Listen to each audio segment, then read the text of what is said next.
सूरजपुर गांव में रामलाल नाम का एक व्यक्ति रहता था। वह बहुत ही मेहनती था।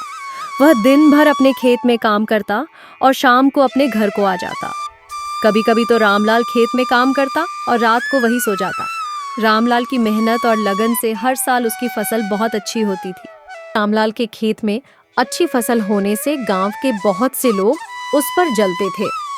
रामलाल अपनी पत्नी और 2 बच्चों के साथ रहता था। रामलाल के गांव में ही शंकर और कमला नाम के 2 पति पत्नी रहते थे। वे लोग बहुत दुष्ट थे। वे लोग रामलाल को देखकर बहुत जलते थे। देखिए जी, रामलाल के खेतों में इस बार भी कितनी अच्छी फसल हुई है। आप भी रामलाल की तरह मेहनत क्यों नहीं करते? हमारे खेतों में भी अच्छी फसल होती ना। हमेशा रामलाल के साथ ही अच्छा क्यों होता है? इस बार तो रामलाल फसल बेचकर अमीर ही बन जाएगा और हम देखते ही रह जाएंगे। अरे तुम परेशान मत हो कमला, मेरे रहते हुए इसे मैं कभी अमीर नहीं होने दूंगा। तुम परेशान मत हो, बस तुम देखती जाओ। रामलाल सुबह उठता है और खेत के लिए निकल जाता है और अपने खेत को देखकर बहुत खुश होता है। अरे वाह, मेरे खेतों में तो बहुत अच्छे फसल हुए हैं। और शाम को घर आ जाता है। क्या बात है जी, घर आने में बहुत देर हो गई। हमारी फसल तो अच्छी हुई है ना? हाँ गंगा, फसल बहुत अच्छी हुई है। लगता है इस बार अच्छी कमाई हो जाएगी। कल सुबह कटाई भी करनी है। चलो जल्दी से खाना लगा दो और सुबह जल्दी उठना भी है। गंगा खाना लगा देती है। रामलाल खाना खाता है और सब लोग सो जाते हैं। सुबह रामलाल उठता है और देखता है बाहर बहुत तेज बारिश हो रही होती है। सुनिए जी, इतनी बारिश में तो हमारी फसल खराब हो जाएगी। हमें जल्द ही कुछ करना होगा। दोनों उठकर जैसे ही खेत के लिए निकलते हैं, तब तक बहुत तेज बारिश शुरू हो जाती है और सारी फसल भीग जाती है और दोनों मायूस होकर घर लौट आते हैं। सुनिए जी, आप टेंशन मत लीजिए। जो होना था वह तो हो चुका है। शायद भगवान की यही मर्जी थी। जो होता है सब अच्छे के लिए ही होता है। इधर शंकर बहुत खुश होता है और शंकर अपनी पत्नी से कहता है, कमला, मैंने कहा था ना कि रामलाल अमीर नहीं हो पाएगा। इतनी तेज बारिश में तो अब तक उसकी फसल खराब भी हो चुकी होगी। अच्छा जी, लेकिन इसमें तो हमारी भी फसल खराब हो गई है ना। आप इतने खुश क्यों हो रहे हैं? आपको तो दुखी होना चाहिए। अरे कमला, हमने अपने खेत में उतना पैसा नहीं लगाया था और ना ही उतनी मेहनत की थी।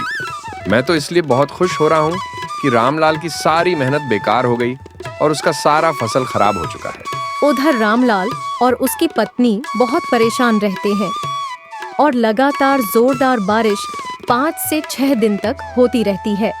आप टेंशन मत लीजिए जी, मेरे पास एक उपाय है जिससे इस साल हम अपने घर का खर्चा निकाल पाएंगे और भगवान ने चाहा तो हम इस नुकसान की भरपाई भी बहुत जल्द कर लेंगे।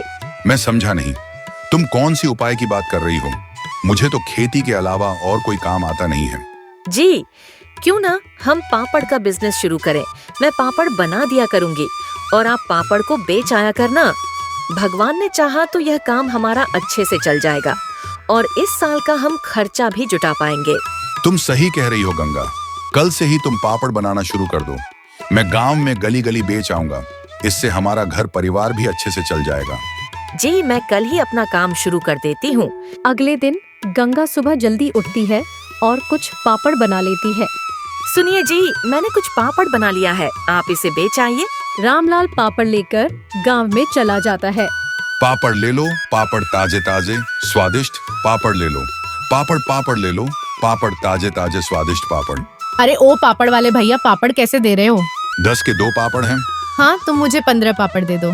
ऐसे देखते देखते रामलाल की सारी पापड़ बिक जाती है और रामलाल घर आ जाता है। क्यों जी, आज कुछ पापड़ बिकी कि नहीं? हाँ गंगा, सभी पापड़ बिक गई। लगता है हमारे पापड़ लोगों को बहुत पसंद आ रहे हैं। कल से तुम थोड़ा ज्यादा पापड़ बना देना। अगले दिन गंगा ज्यादा पापड़ बनाती है और रामलाल उसे बेच आता है। ऐसे ही यह सिलसिला चलते रहता है। लोगों को रामलाल की पापड़ बहुत पसंद आ रही होती है। एक दिन गांव के मुखिया रामलाल के घर आते हैं और कहते हैं, अरे रामलाल घर में हो कि नहीं? हाँ मुखिया जी, कहिए कैसे आना हुआ? अरे रामलाल भाई, आने वाले 10 तारीख को मेरी बेटी की शादी है। मुझे पूरे 200 पापड़ चाहिए। जी मुखिया जी, मैं बना दूंगा। गंगा मुखिया की बेटी की शादी के लिए ढेर सारे पापड़ बनाकर रखती है। शंकर ये सब देख रहा होता है। जैसे ही गंगा किचन में पापड़ रख कर जाती है, शंकर पापड़ चुरा लेता है।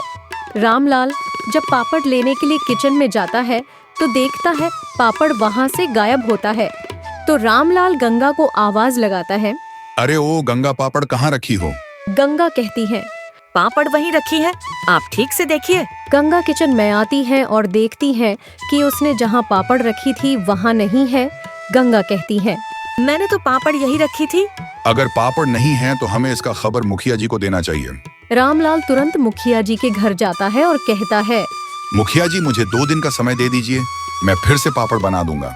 रामलाल घर आ रहा होता है, तभी वह देखता है कि शंकर का बेटा पापड़ खा रहा होता है। रामलाल को शंकर के ऊपर शक होता है और वह सारी बात जाकर मुखिया को बता देता है। मुखिया शंकर के घर जाते हैं और उसके घर की तलाशी लेते हैं तो रामलाल का सारा पापड़ शंकर के घर से निकलता है। शंकर बहुत माफी मांगता है लेकिन मुखिया उसे जेल में डाल देता है।